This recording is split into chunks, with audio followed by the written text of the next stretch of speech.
చదువుతో పాటు skills, placements తో పాటు సక్సెస్ సందీప్ యూనివర్సిటీ మాత్రమే అందిస్తుంది.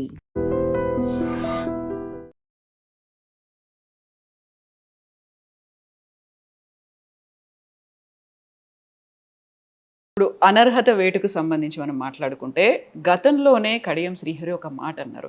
కవిత అంత తీవ్ర స్థాయిలో రెస్పాండ్ అవ్వడానికి కూడా ఇంటర్నల్గా ఏదో జరిగింది. తను ఒక మాట చెప్పారు, కేసీఆర్ చుట్టూ దయ్యాలు ఉన్నాయి, వాళ్ళ వల్లే కేసీఆర్ దాకా నేను రీచ్ అవ్వలేకపోతున్నాను, అందులో మీరు కూడా ఉన్నారు అనేది కడియం శ్రీహరి అంటున్నారు. మీ వల్లే కుటుంబం విచ్ఛిన్నమైందని మీ పాత్ర ఎంత ఉంది అందులో?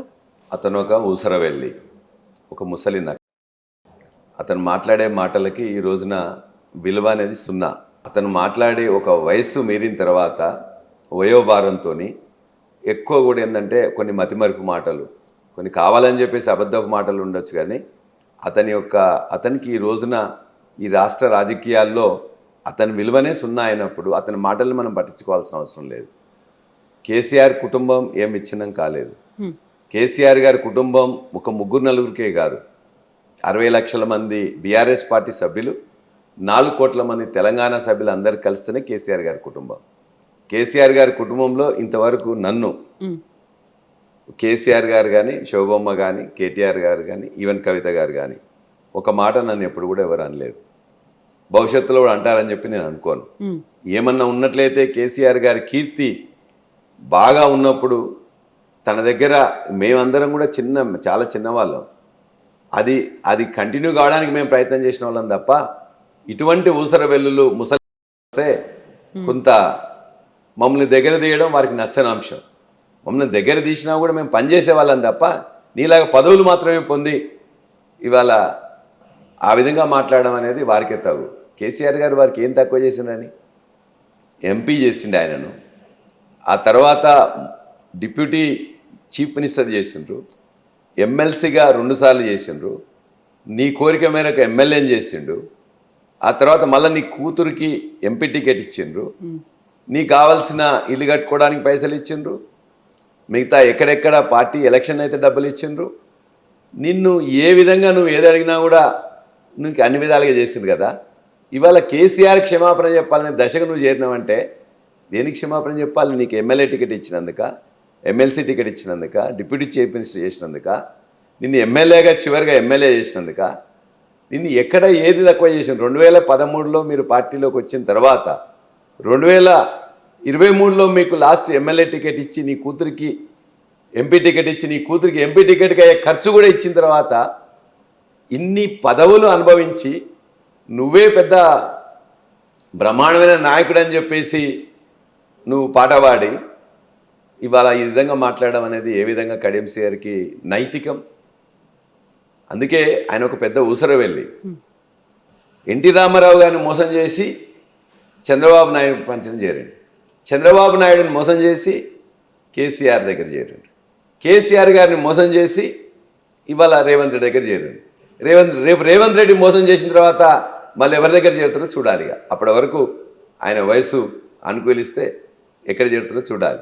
కాబట్టి మోసం అనేది ఆయన నైజం, మోసం అనేది ఆయన యొక్క బ్లడ్లో ఉన్నది. కాబట్టి ఇవాళ ఏదో కొన్ని అవకాశాలు వస్తే పార్టీతో గెలిచింది తప్ప ఆయన వ్యక్తిగతంగా గెలిచింది కాదు. పార్టీతోని అలా టికెట్ ఇచ్చిన తర్వాత మాలాంటి వాళ్ళు, మా కాన్స్టిట్యున్సీ అది, మేము, మా అమ్మ, మా భార్య, మా పిల్లలు కూడా మేము ఆయనకు ఓటేయడానికి కోసం ఊర్లో తిరిగి చేసిన వాళ్ళం. కాబట్టి మాకు హక్కు ఉన్నది. మా పార్టీ బీఫామ్ ఇచ్చింది, మా కుటుంబ సభ్యులు కూడా మీకు ఓటేసినాం, నీకు గెలవాలని చెప్పేసి ప్రయత్నం చేసి తిరిగినాం. కాబట్టి నువ్వు మాట్లాడే ప్రతి మాట కూడా తప్పుడు మాటలు మాట్లాడుతున్నావు. నీకు ఇప్పటికీ సిగ్గు ఉంటే, లజ్జ ఉంటే, నువ్వు ఒక రాజకీయ నాయకునిగా నువ్వు ఒకవేళ అన్నం తింటే ఇవాళ రాజీనామా చేసి కేసీఆర్ గారికి క్షమాపణ చెప్పి, కేటీఆర్ గారికి క్షమాపణ చెప్పి రాజీనామా చేసి నిజంగానే నీకు రాజకీయాల్లో నీకు నమ్మకం ఉంటే, నీకు ఓటేసిన ప్రజలు నన్ను చూసి చేసినని చెప్పి నమ్మకం నీకుంటే ఇవాళ రా, పోటీ చేయి. గెలిచిన తర్వాత నువ్వు గెలిస్తే మీరు నోరు మూసుకుంటావు. నువ్వు రాజీనామా చేసేంత వరకు కూడా నీ మీద దాడి ఈ విధంగానే ఖచ్చితంగా మేమందరం కూడా మాట్లాడుతూనే ఉంటాం. నిన్ను రాజీనామా చేయని కోరుతూనే ఉంటాం. నీ ఊసరవెల్లి శకల్ని మొత్తం కూడా పబ్లిక్ ముందు పెడతాం, ఖచ్చితంగా మాట్లాడతాం. మీరు ప్రతిసారి పదే పదే ఆయన్ని రాజీనామా చేయమంటుంటే వెరీ రీసెంట్గా ఆయన చేసినటువంటి మాట, ఫస్ట్ ఫిరాయింపుల్ని ప్రోత్సహించిందే కేసీఆర్ కదా, ఆయన క్షమాపణలు చెప్తే నేను రాజీనామా చేస్తానని. కేసీఆర్ రెడీ ఉన్నారా క్షమాపణ చెప్పడానికి? ఇదే కడియం సీఆర్ ఇంతకుముందు మాట్లాడిన అన్ని కూడా మళ్ళీ టీవీలోకి వెళ్ళి లేకపోతే పేపర్లో చూసుకోమని చెప్పింది. ఏనాడు కూడా కేసీఆర్ గారు వేరే పార్టీ నుంచి మన దగ్గరికి వచ్చినప్పుడు తీసుకునే క్రమంలో వాళ్ళు పదవిలో లేకపోతే మామూలుగా తీసుకున్నాం, పదవిలో ఉంటే ఎమ్మెల్యేలుగా టీడీపీ పార్టీ కానీ కాంగ్రెస్ పార్టీ కానీ 2/3 మెజార్టీతో మెర్జ్ అయినరు. బీఎస్పీ కూడా 2 మెంబర్స్ ఉంటే ఐక్యరెడ్డి గారు కోనప్ప గారు ఉంటే మెర్జ్ అయినరు. కాంగ్రెస్ పార్టీ కూడా 2/3 ఉంటే మెర్జ్ అయింది. టీడీపీ కూడా 2/3 ఉంటే మెర్జ్ అయింది. Merger is acceptable, legally right act, అంతే తప్ప కానీ పిచ్చి మాటలు మాట్లాడుతున్నారు. ఇదే మాటలు ఇంతకుముందు ఏం మాట్లాడినా అడగండి. కేసీఆర్ గారు 4 పార్టీలలో కూడా వచ్చినప్పుడు వాళ్ళందరినీ తీసుకున్న క్రమంలో కూడా ఖచ్చితంగా మెర్జర్ తప్ప మరొకటి కాదు. ఇప్పుడు మరి ఈ మెర్జర్ అనేది అయిన తర్వాత ఫిరాయింపులకు సంబంధించి 10 మంది ఎమ్మెల్యేలు స్పీకర్ ఇచ్చినటువంటి ఒక నిర్ణయం అనేది ఉంది, దాన్ని సుప్రీంకోర్టు యాక్సెప్ట్ చేసిందంటారా? సుప్రీంకోర్టులో మేము వేసింది ఏంటి, అసలు మా యొక్క పిటిషనే తీసుకోవట్లేదు. తెలంగాణ స్పీకర్ గారు మేము ఇచ్చిన అప్లికేషనే తీసుకోవట్లేదంటే అప్లికేషన్ తీసుకోమని చెప్పేసి ఒకసారి ఇచ్చింది. తీసుకున్న అప్లికేషన్ మీద వారు ఏం విచారించట్లేదంటే విచారించండి విచారించి అని చెప్పి టైం పెట్టిండ్రు. ఆ టైంను కూడా మళ్ళీ దాటితే ఆ టైం కూడా మళ్ళీ కూడా ఆయన చివాట్లు పెట్టింది. సుప్రీంకోర్టు పదే పదే చెప్పడం వల్ల ఒక తంతులాగా అప్లికేషన్ తీసుకోవడం, పిటిషన్ తీసుకోవడం, విచారణ చేయడం, ఆ తర్వాత కళ్ళు మూసుకొని దాని యొక్క నిర్ణయాలు వెల్లడించారు. స్పీకర్ గారు ఏం చేశారు, దానం నాగేందర్ గారు ఖచ్చితంగా బీఫామ్ మీద ఎమ్మెల్యేగా పోటీ చేసి ఉంటాడు, మరలా ఇవాళ ఎమ్మెల్యేగా కొనసాగుతూ కాంగ్రెస్ బీఫామ్ మీద ఎంపీగా పోటీ చేస్తారు. ఆయన పార్టీ మారలేదని చెప్పేసి వారు చెప్తారు. ఆయన వ్యక్తిగత స్వేచ్ఛ అనేది ఉంది కాబట్టి దాన్ని నేను ఉపయోగించుకున్నాను, అది పార్టీకో ఇంకో దానికో ఎలా సంబంధం అవుతుంది అనే మాట ఆయన అంటున్నారు. వ్యక్తిగత స్వేచ్ఛలు, సామూహిక స్వేచ్ఛలు, కుటుంబ స్వేచ్ఛలు కాదు ఇక్కడ. మీరు పార్టీ మారినరా లేదా, పార్టీ మారిన దానికి వారే క్లియర్గా చెప్తున్నారు. పార్టీ మారినా నేను పోటీ చేసినా అని చెప్పేసి ఆయన చెప్తుంటే, ఆయన పోటీ చేసినా అని చెప్పేసి అక్కడ యాక్చువల్గా రాసి ఉంటే వెబ్సైట్లో తీసుకొని చూస్తే అయిపోతుంది కదా ఆయన ఎవరి తరఫున పోటీ చేసిందని చెప్పేసి. చాలా విచిత్రంగా ఇలా కాంగ్రెస్ పార్టీ రాహుల్ గాంధీ గారు కాన్స్టిట్యూషన్ పట్టుకొని తిరుగుతూ ఉంటారు.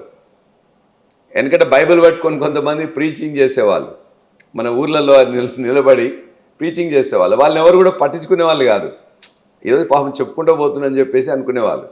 ఇవాళ రాహుల్ గాంధీని కూడా కాన్స్టిట్యూషన్ పట్టుకొని తిరుగుతుంటే వెనకట వాళ్ళని ఎవరు పాపం ఏదో చెప్పుకుంటూ పోతున్నారు అన్నట్టే ఈయన కూడా చూస్తుంటే, ఇలా రాహుల్ గాంధీని చూస్తుంటే చాలా దయనీయమైన పరిస్థితి. అది ఏంట్రా అది పట్టుకొని తిరుగుతుందని చెప్పేసి అని ఉంటారు. కాబట్టి మనం చెప్పేది ఏదైనా ఉన్నట్లయితే, గతంలో రాహుల్ గాంధీ ఇక్కడికి వచ్చి దీన్ని మొత్తం ఏదైతే ఫిరాయింపులు ఉన్నాయో ఫిరాయింపుల దాన్ని చట్టబద్ధం చేసేసి దాన్ని ఖచ్చితంగా ఇవాళ ఒకతను చట్టానికి వ్యతిరేకంగా పోయినట్లయితే ఇమ్మీడియట్గా మొత్తం కూడా ఆయన రద్దయ్యేటట్లు చేస్తా అని చెప్పిండు కదా, వాళ్ళ యొక్క మేనిఫెస్టోలో చెప్పిండు కదా.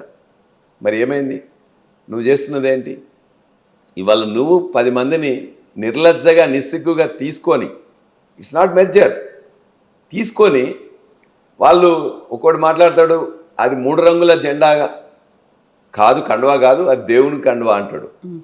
ఇంకొకరు అంటారు నా సోషల్ మీడియాలో పోస్ట్ అంతా కూడా ఎవరో పెట్టిన నేను కాదంటాడు, ఆయన ఫోటోలు అందులో.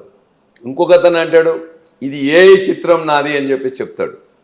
ఈ విధంగా పచ్చి అబద్ధాలు, అసత్యాలు. అసలు వీళ్ళు ప్రజా జీవితంలో ఉండదగిన వాళ్ళ అని చెప్పేసి అడుగుతున్నాం.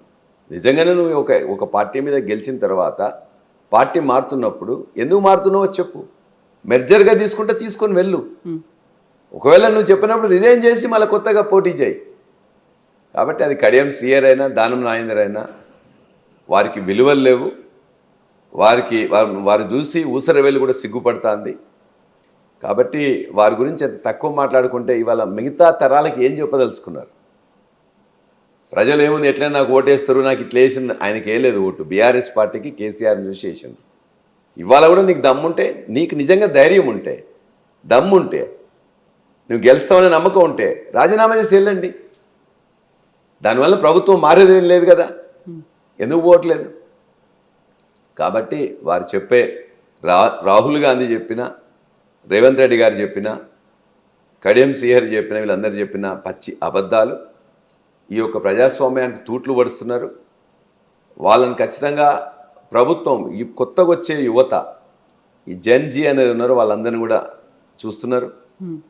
వీళ్ళ రాజకీయ నాయకులు వీరియా మాటలని చెప్పేసి అన్నారు. భవిష్యత్తులో రేపు శ్రీలంకలోనో, నేపాల్లోనో, మిగతా చోట్ల బంగ్లాదేశ్లోనో వచ్చి రాజకీయ నాయకుల్ని రేపు పెద్దన కొట్టి చంపిన సందర్భాలు కూడా కొన్ని చూసినాం. అటువంటివి ఉన్నట్లయితే ముందు పీఠనే వీళ్ళు ఉంటారు. మిగతా రాజకీయ నాయకులు తప్పు చేసిన వాళ్ళు ఉన్నా కూడా ఈ విధంగా సమాజంలో పదే పదే అబద్ధాలు చెప్తున్న దాంట్లో ప్రజాకోర్టులో శిక్షకు అర్హులు వీళ్ళందరూ. కాబట్టి ప్రజాకోర్టులో శిక్ష వీళ్ళకి ఖచ్చితంగా పడతానని నమ్మకం నాకుంది. సుప్రీంకోర్టులో ఏం జరుగుతుంది ఇప్పుడు? ఆల్రెడీ దాన్ని క్లోజ్ చేసేసారు. స్పీకర్ ఇచ్చినటువంటి తీర్పు ఏదైతే ఉందో దాంతో సంతృప్తి చెందినటువంటి సుప్రీంకోర్టు దీన్ని క్లోజ్ చేసింది అనేది. నిజంగా మీకు నెక్స్ట్ ఉన్నటువంటి ఆప్షన్స్ ఏంటి? ఏం చేస్తారు మీరు? సుప్రీంకోర్టులో మేము వెళ్ళింది అసలు స్పీకరు విచారణ చేయట్లేదని, విచారణ చేయమని చెప్పిండ్రు. విచారణ చేసిన ప్రాసెస్ ఎట్లా జరిగిందని చెప్పేసి మేము కోర్టులో వేలే. అసలు ఆయన చేయట్లేదు, చేయమని చెప్పిండు. ఇప్పటికీ 1 సంవత్సరం నుంచి అడగంగా సుప్రీంకోర్టు చెప్పంగా మేము చేసినామని చెప్పేసి ఏదో తంతు కంప్లీట్ చేసింది. ఇప్పుడు మేము సుప్రీంకోర్టుకు మరలా వెళ్తాం. వెళ్ళేది దేని మీద? జరిగిన ప్రాసెస్లో వాళ్ళు చిత్తశుద్ధి లేదు, అబద్ధాలు చెప్పిండ్రు అని చెప్పి తర్వాత వెళ్తాం. ఇవాళ అసలు ప్రాసెస్ జరగడానికని చెప్పేసి వెళ్ళినాం.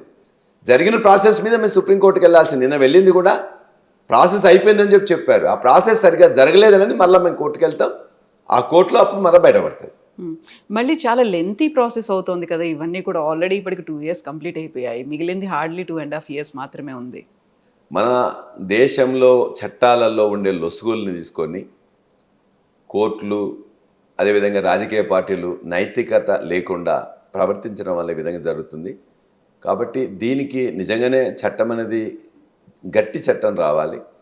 ఒకవేళ ఇలా రిజైన్ చేస్తే, ఇవాళ పార్టీ మారితే అదే క్షణంలో వారి ఒక తీసేసే విధంగా ఆ స్పీకర్స్ కానీ వాళ్ళకి కానీ ఖచ్చితమైన ఒక నిర్ణయం తీసుకునే విధంగా రావాలి. దానికోసం ఖచ్చితంగా వెయిట్ చేద్దాం. అటువంటి సమాజం, అటువంటి రాజకీయాలు రావాలని చెప్పి, అటువంటి చట్టాలు రావాలని మనసారా బీఆర్ఎస్ పార్టీ నేను కోరుకుంటున్నాను.